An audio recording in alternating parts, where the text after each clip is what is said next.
सत्य परम, जो आपने देखा है, जिसका जैसे रूप, जिस रूप में आपको ज्ञान है, वही बोलिए। तो इस तरह से सत्य वचन बोलना, सत्यवादी बनना, ये भगवान की प्राप्ति का साधन। और यदि कोई सत्य का आधार ले लेता है तो सब सद्गुण उसमें आ जाते हैं।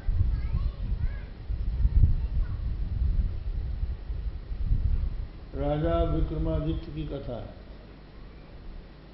राजा विक्रमादित्य ने एक हाट लगवाई।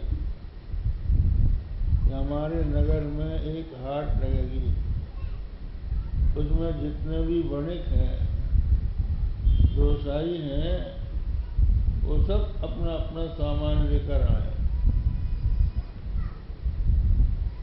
तो उनको कुछ आश्वासन मिलना चाहिए। तो उन्होंने ये वचन दिया कि जिसका सामान नहीं बिकेगा, राज्य की ओर से उसको खरीद लिया जाए। तो कोई भी व्यवसायी घाटे में नहीं रहेगा। अपना सामान बिना बिके लौट के नहीं जाए। ये उन्होंने अपना निश्चय कर दिया। अब बड़े बड़े व्यापारी दूर दूर से आने लगे और फिर ग्राहक भी इकट्ठे होने लगे। बहुत बड़ा हाट लगा। उस हाट में एक मूर्तिकार आया। मूर्तिकार के पास अनेकों मूर्तियां थी। भगवान की मूर्तियां बिक गई और देवताओं की मूर्तियां बिक गई और सब ग्रहों की मूर्तियां बिक गई। शनि की मूर्ति किसी ने नहीं करी। तो शनि महाराज बैठे थे। राज कर्मचारी निरीक्षण करने गए तो देखा सबकी दुकान खाली है, सबका सामान बिक गया है। एक दुकानदार एक मूर्ति लेके बैठा है। पूछा, क्यों भाई, तुम्हारा सामान बिक गया? कहा जी एक मूर्ति रह गई। कहा वो मूर्ति किस चीज की है? कहा शनि की मूर्ति। कहा शनि? कहा इसको क्यों नहीं खरीदा लोगों ने? पूरे लोगों की धारणा ये है कि जिसके घर में शनि चला आएगा उसका सर्वनाश हो जाए, कुछ नहीं बचेगा उसके यहाँ। इसलिए शनि से लोग वो डरते हैं। 7:30 आ गई तो बहुत घबराते हैं। कहते हैं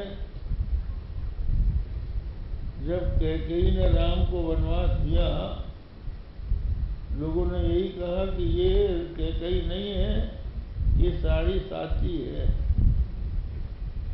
राम को यहाँ से निकलवा रही है।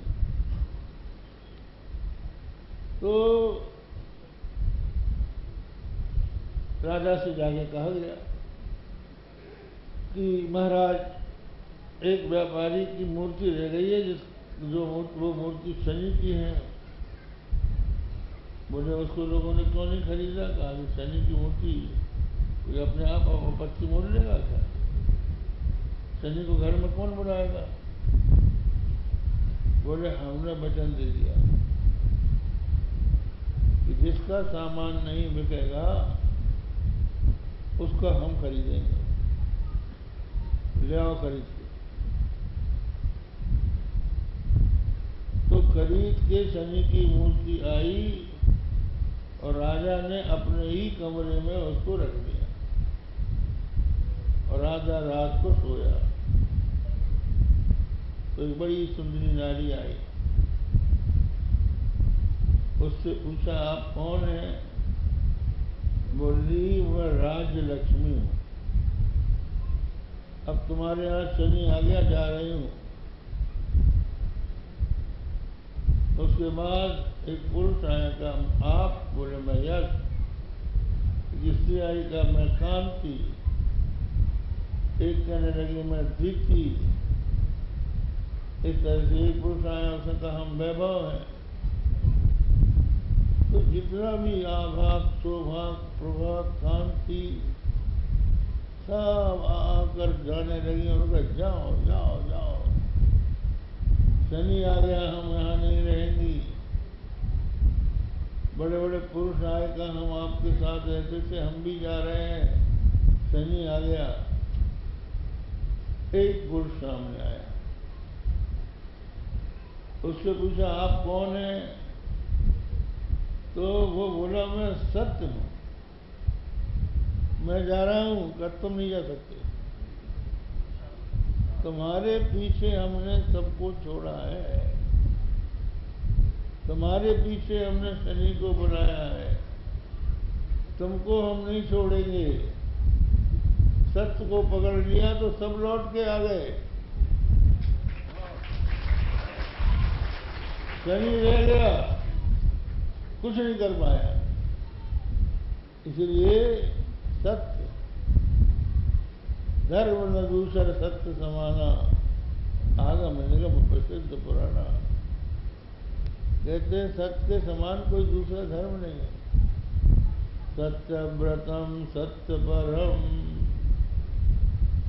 सत्य ही परम उत्कृष्ट साधन है। सत्य बोलने वाले की वाणी में सिद्धि आ जाती है, वाक शुद्धि।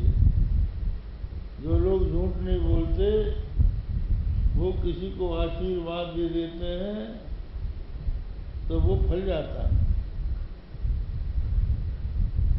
और जो झूठ हमेशा बोलते रहते हैं उनके बोलने का कोई अर्थ ही नहीं। और साफ भी देते रहे तो भी कोई अर्थ नहीं। इसलिए कहावत है सती साफ देती नहीं और वेश्या का लगता नहीं। जो सती नारी होगी वो क्यों किसी को साफ देगी, और वेश्या रात दिन कोसती रहे, उसका लाभ ही नहीं होगा। जो व्यक्ति असत्य भाषण नहीं करता उसको उसके वाणी में शक्ति आ जाती है, तो जो बोलता है उसका प्रभाव भी पड़ता है। जो असत्य भाषण करते रहते हैं उनकी बातों में वजन नहीं होता, और सत्य बोलने से मनुष्य को मोक्ष तक पहुंचा देता है सत्य। इसलिए सत्य परम, तो सत्य ही परम उत्कृष्ट है साधन जिनके प्राप्ति का, वो भगवान सत्य परम। त्रिसत्यम, और भगवान तीनों कालों में सत्य है। भूत में भी थे, आज भी हैं और वर्तमान में भी रहेंगे। भगवान भूत भविष्य वर्तमान तीनों कालों में विद्यमान रहने के कारण त्रिसत्य कहलाते हैं। और इतना ही नहीं, त्रिसत्यम, तीन गुण, तीन अवस्था, तीन गुण, पंचकोश तय दे, निर्मयते भिन्न तू, घट घट दृष्टा। एक निर्भय दास